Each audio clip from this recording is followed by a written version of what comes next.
Good morning, buongiorno. As Marco introduced me, my name is Alberto Castro. I'm here representing the Vienna University of Technology. And here we can see the content of my presentation. First of all, I will show you the development of Work Package 2. We were in charge of the coordination of this Work Package. And secondly, I will show you the main conclusions of the last research in terms of bike sharing transferability. Here you can see the schedule of the project. As Janet said, we start working in September with 2008, and the project is 3 years long. It means it will finish in September 2011. The Work Package 2 was located at the beginning of the project, and it finished around November 2009. The name of this Work Package was analysis of existing bike sharing schemes and market potential. And we could say that the two main goals of this Work Package was firstly to collect the necessary data for the whole project, and secondly to present the current status quo of bike sharing in Europe.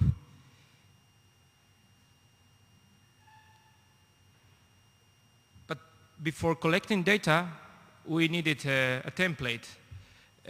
All partners of the consortium agreed to choose the main relevant data concerning the bike sharing schemes, the cities where they are located, and the country. Then we start collecting the information, and we fulfill the template with this information, and as a result of this work, we got our project database, which is actually containing information about 51 bike sharing schemes located in 48 cities and 10 different countries in Europe. Well, when we had this huge database, then we summarized this information. We put it in a more readable layout with text, image, and tables, and we elaborate 10 country reports that describe the national bike sharing market potential, the information about the existing bike sharing schemes and cities, and these 10 country reports are available in our Obis website. And finally, the last output of our work package was to make a transferability study of bike sharing schemes. It was the first data processing, and it was an analysis of main relevant factors when implementing or when transferring a bike sharing scheme from one city to another. This is also available in our website, this document, but in the following slides I'm going to show you the main conclusions of this study. Some key questions when implementing a new bike sharing schemes could be the following.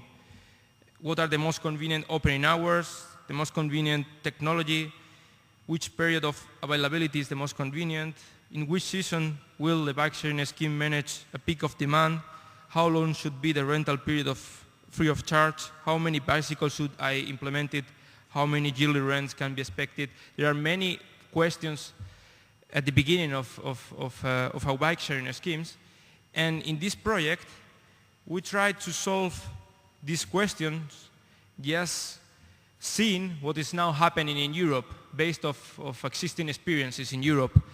And for that, we analyzed our databases, and we classified the cities by city size. We consider large cities above 500,000 inhabitants, medium cities between 500,000 and 100,000, and small cities below 100,000 inhabitants. And this is the first question. What is the most convenient opening hours for a bike sharing scheme? Well, what we found is that the larger the city, the wider the opening hours. We can see in this diagram that while only 38% of bike-sharing schemes located in small cities operate round the clock, it means also during the night, 24 hours a day, in large cities, 75% of schemes do it.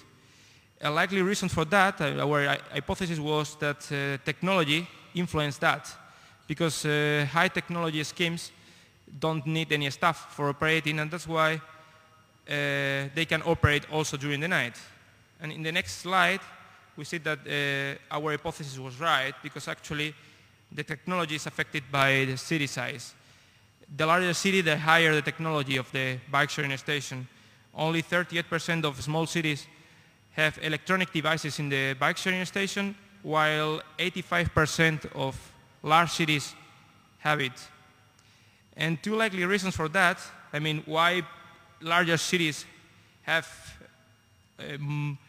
higher technology, is that high technology equipment is costly, and small cities could have limited budget.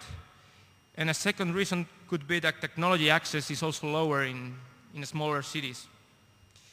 For the next question, what is the most convenient period of availability?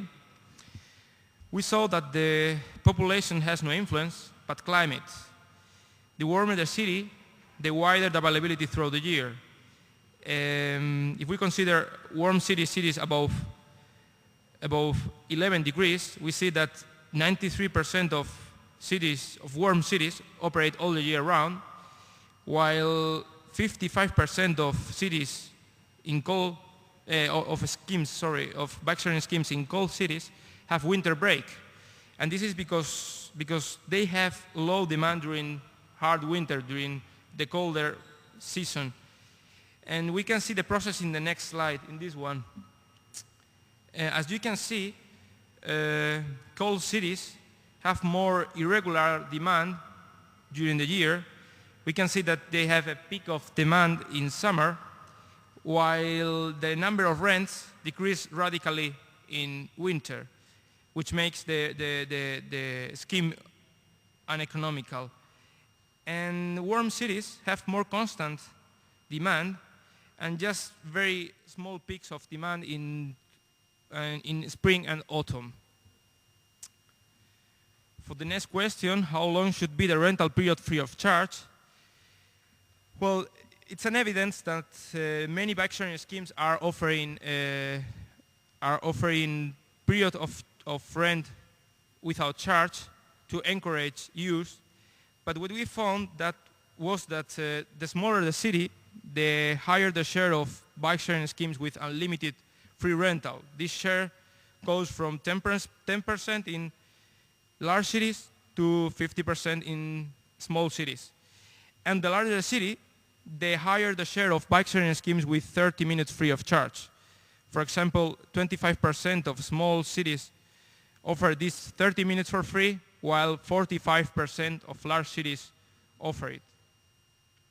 And we are here in the last two questions, and maybe the most difficult ones. How many bicycles might be necessary for a bike-sharing scheme? Well, we found a very wide range of values. There are schemes which offer one bicycle per 10,000 inhabitants, and schemes which offer more than 100.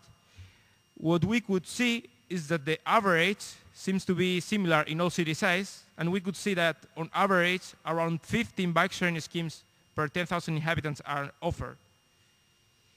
And this is the last slide and the last question, and it's similar to the last one because it's also difficult to answer. We also found a very wide range of values, but here we can see a tendency. We see that the larger the city, the higher the number of rents per bicycle. For example, the small cities operate around 250 rents per year and bicycle, and large cities 450. And two likely reasons for that is that larger cities have higher population density and higher public transport usage. And these two factors increase the demand of bike-sharing schemes. And this is the end of my presentation. I only just would like to say that as conclusion that, as you saw in this presentation, bike sharing can be very difficult. It can be very different.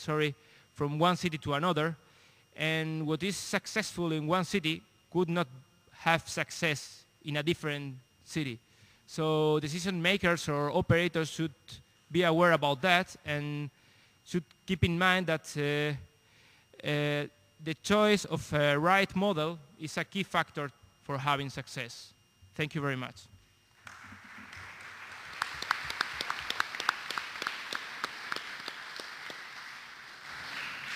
Do you need an help for the presentations from Matteo? Do you need that he moves for you? Okay.